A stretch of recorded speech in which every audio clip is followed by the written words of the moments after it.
Hello everyone, स्वागत है आप सभी का दिनेश सर इंजीनियरिंग चैनल के ऊपर।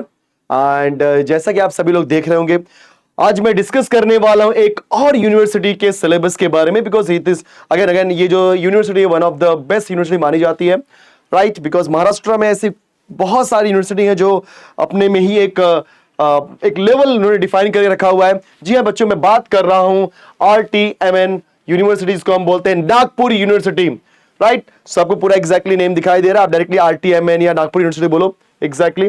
तो इसके अंदर जो हम मैथ्स की बात करेंगे, no doubt my dear students, जो मैथ्स की बात करेंगे यहां पे लिखा है मैथमेटिक्स 1। प्लीज ध्यान देना, हर एक यूनिवर्सिटी का ना जो नॉमेनक्लेचर थोड़ा सा अलग है। मतलब किसी यूनिवर्सिटी में अप्लाइड मैथमेटिक्स लिख के आता है, किसी में इंजीनियरिंग मैथमेटिक्स 1 लिख के आता है, कहीं कहीं पर आपको मैथमेटिक्स 1 लिख करके आता है, जिससे हम बात करो RTMN नागपुर यूनिवर्सिटी के बारे में। ठीक है स्टूडेंट्स, सो यहां पर अगर हम बात करेंगे इस पर्टिकुलर यूनिवर्सिटी के बारे में, टोटल आपका 30 मार्क्स का इंटरनल होता है बच्चों, और 70 मार्क्स का आपका होता है थियरी। प्रैक्टिकल का कोई मार्क्स नहीं होता। एंड मोस्ट इंपॉर्टेंट टोटल है आपका 100 मार्क्स, बट मिनिमम जो पासिंग मार्क है वो 45 मार्क्स है। मतलब 45% आया तो आप पास हो।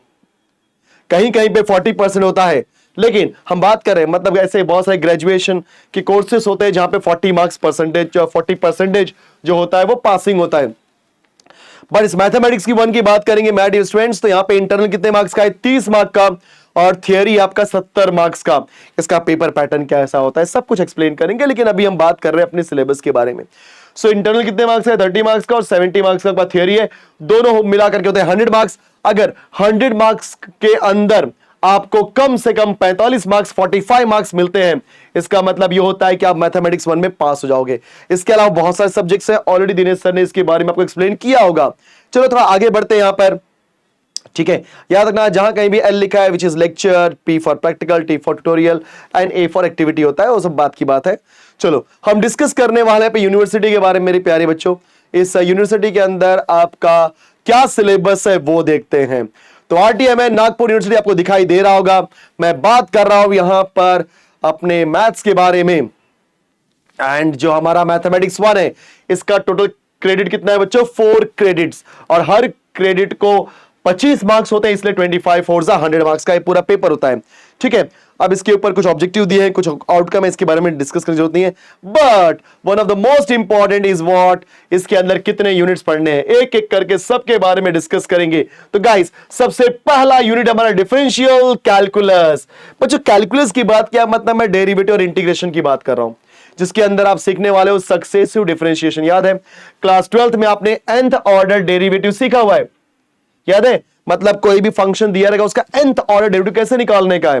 तो हम यहां पे बात करने वाले हैं सक्सेसिव डिफरेंशिएशन के बारे में। इससे एक क्वेश्चन फिक्स आएगा आपके एग्जाम में, ये बात याद रखना। फिर आपका लीबनिट्ज थ्योरम क्या होता है, टेलर सीरीज क्या होती है, मैक्लॉरिन सीरीज क्या होता है, फंक्शंस ऑफ वन वेरिएबल, उसके बाद इनडिटरमिनेट फॉर्म बच्चों। जैसे अगर मैं बोलूं 0.0, दैट मींस अगर आपको कोई भी फंक्शन 0.0 के रूप में मिलता है, we cannot determine infinity upon infinity, we cannot determine infinity raised to infinity, we cannot determine 0 raised to 0, we cannot determine। तो ऐसे फंक्शंस मिलते हैं जिसकी वैल्यू हम डिटरमाइन नहीं कर सकते, तो इसको हम बोलते हैं बच्चों इनडिटरमिनेट फॉर्म। समझ गए? अब इस इनडिटरमिनेट फॉर्म को हैंडल करने के लिए एक बंदा आता है जिसको हम बोलते हैं एल हॉस्पिटल रूल, जो आपने सीटी में एज अ शॉर्टकट सीखा हुआ है। तो बच्चों एल हॉस्पिटल रूल भी आप सीखने वाले इस डिफरेंशियल कैलकुलस के अंदर। फिर आफ्टर दैट आपने डेरिवेटिव के अंदर मैक्सिमा मिनिमा का कॉन्सेप्ट सीखा है, किसी भी फंक्शन का मैक्सिमा मिनिमा कैसे निकालते हैं वो आप इस डिफरेंशियल कैलकुलस के अंदर सीखने वाले हो, मतलब बेसिक फंडामेंटल्स। लेकिन इसके बाद आता है आपका मल्टीवेरिएबल कैलकुलस। ये आपका था डिफरेंशियल कैलकुलस, ये है मल्टीवेरिएबल कैलकुलस। समझते हैं इसका मीनिंग क्या है। एक होता है सिंगल वेरिएबल कैलकुलस, के अंदर बेसिक डेरिवेटिव होता है, लेकिन ये भी डेरिवेटिव है बट ये पार्शियल डिफरेंशिएशन है बच्चों। जब कभी भी आता है मल्टी वेरिएबल कैलकुलस, इसका मतलब एक फंक्शन का डेरिवेटिव हम मल्टीपल वेरिएबल के रिस्पेक्ट में निकाल सकते हैं। जैसे z है, z का डेरिवेटिव मैं x के रिस्पेक्ट में भी निकाल सकता हूं, y के रिस्पेक्ट में भी निकाल सकता हूं।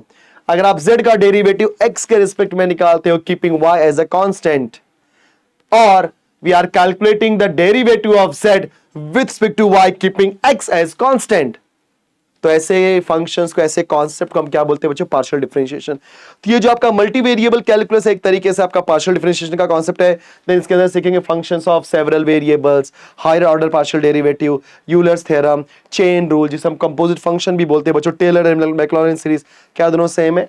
देखा जाएगा क्या सेम है, सब मालूम पड़ जाएगा, घबराने की जरूरत नहीं है।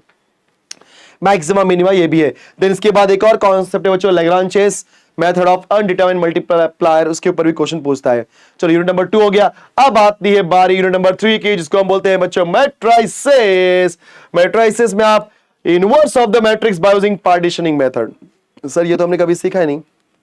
हमने एडजॉइंट मेथड सीखा, हमने ट्रांसफॉर्मेशन मेथड भी सीखा जो इतना डिफिकल्ट था, रो ट्रांसफॉर्मेशन कॉलम, पार्टीशनिंग आ गया। टेंशन नहीं लेना, मैं हूं इधर, मैं आपको हर कॉन्सेप्ट को एकदम डिटेल में एक्सप्लेन करूंगा। सो पार्टीशनिंग मेथड से कैसे आपको निकालना है इनवर्स, उसके बाद rank of the matrix by using row echelon form, या consistency of any linear equation whether it is consistent और नॉट, जिसके अंदर होमोजीनियस, नॉन होमोजीनियस सब आने वाला है आपका। इसके बाद आपका symmetric and skew symmetric matrix, orthogonal matrix, linear and orthogonal transformation. उसके बाद कैली हैमिल्टन थ्योरम। कैली हैमिल्टन थ्योरम नॉर्मली ये आइगन वैल्यू आइगन वेक्टर के हिसाब से बनता है। यहां पर आपको आइगन वैल्यू आइगन वेक्टर नहीं दिया है, बट हाँ कैली हैमिल्टन थ्योरम दिया है, तो आप उसके हिसाब से उसको स्टडी कर सकते हो। Now, next and the important part is what? Differential equation. Guys, first order differential equation class 12th में सीखा हुआ चीज है, but थोड़ा अलग तरीके से सीखेंगे। So बच्चों यहाँ पे first order ordinary differential equation and unit number 5 का higher order ordinary differential equation. यहाँ पे आपको dy by dx के बारे में बात होगी, लेकिन जैसे हम नीचे आएंगे मतलब आपका ऑर्डर चेंज होएगा, d2y by dx square, d3y by dx cube, ऐसी चीजें आ जाएंगी। तो जब हम बात करेंगे बच्चों फर्स्ट ऑर्डर डिफरेंशियल इक्वेशन, याद है लीनियर डिफरेंशियल इक्वेशन आपने सीखा है, वेरिएबल सेपरेबल फॉर्म हो जो होमोजीनियस, उसमें लीनियर डिफरेंशियल याद है, p dy by dx plus px is equal to q, ऐसा आपने सीखा था। क्लास 12th की बात करो बच्चों में, dy by dx plus px is equal to q, बस मैं उसी की बात कर रहा हूं। Then reducible to linear Bernoulli's differential equation। exact differential equation क्या होता है? बहुत सिंपल है बच्चों, इसके ऊपर भी क्वेश्चन बहुत अच्छा पूछता है। exact differential equation क्या होता है? आपका equation of first order higher order differential equation solvable for p, solvable for y, x, then Cherot's type क्या होता है? application, ये सारी चीजें हम सीखेंगे। फिर बच्चों जब higher order differential equation आएगा, जिसके अंदर आप बात करने वाले हो higher order ordinary differential equation with constant coefficients, method of variation of parameters, Cauchy's and क्या लेजेंड्स होमोजीनियस डिफरेंशियल इक्वेशन आने वाला है। बहुत मजेदार चीज है यार, दिल खुश हो जाएगा पढ़ोगे इसको तो। Then d2y by dx square is equal to f of x, d2y by dx square is equal to f of y, इसके ऊपर हम क्वेश्चंस करेंगे। तो ये पूरा का पूरा, और कुछ इलेक्ट्रिकल सर्किट के ऊपर भी क्वेश्चन करेंगे। तो बच्चों ये पूरा का पूरा आपका यूनिट नंबर 5 है, राइट। तो यूनिट नंबर 1 जो था, बच्चों अगर आप ध्यान दिया होगा आप सभी लोगों ने, तो ये डिफरेंशियल कैलकुलस के ऊपर था। यूनिट नंबर 2 आपका मल्टीवेरिएबल कैलकुलस, जिसके अंदर सीखने वाले partial derivative. Unit number 3 matrices. सही बोलूं तो अभी तक 1, 2 एंड 3 आपको सिंपल लगा होगा, हल्का सा आपको यूनिट नंबर 4 और 5 थोड़ा सा ट्रिकी लगेगा, बिकॉज ये आपने कभी सीखा नहीं है। आपने डिफरेंशियल इक्वेशन सीखा है, बट अंदर जो चीजें बोली जा रही है वो आपने नहीं सीखा है, तो यहां पे आपको एफर्ट डालना पड़ेगा।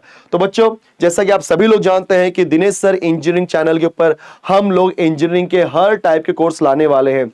सो आप सभी से रिक्वेस्ट है प्लीज एकदम बेहतरीन तरीके से इस चैनल को सब्सक्राइब कर लो, नोटिफिकेशन बेल आइकन को ऑन कर लो, सारे के सारे नोटिफिकेशन सबसे पहले आपको मिले। यस मैं बच्चों, राइट।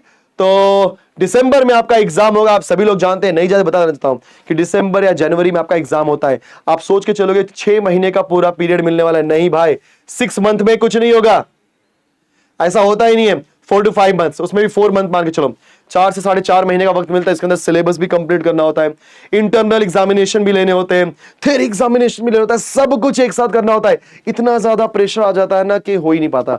और कॉलेज वाले सिर्फ नाम के लिए पढ़ाते हैं, बता रहा हूं मैं आपको, कॉलेज वाले आपको सब कुछ नहीं सिखाएंगे। हर टाइप के ऊपर एक एक क्वेश्चन कराएंगे, भाई पढ़ लो, तुम लोग, तुम्हारे ऊपर, तुम जितना पढ़ना है पढ़ लो, राइट।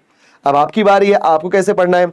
तो बच्चों हम इस दिनेश सर इंजीनियरिंग चैनल के ऊपर आपको इसके बारे में पूरा का पूरा, ऑब्वियसली बात है, पूरा का पूरा कोर्स दे रहे हैं इसके बारे में, सेम टाइम पे पूरा पूरा मतलब इसके बारे में जो भी है आप सीखोगे अच्छे से।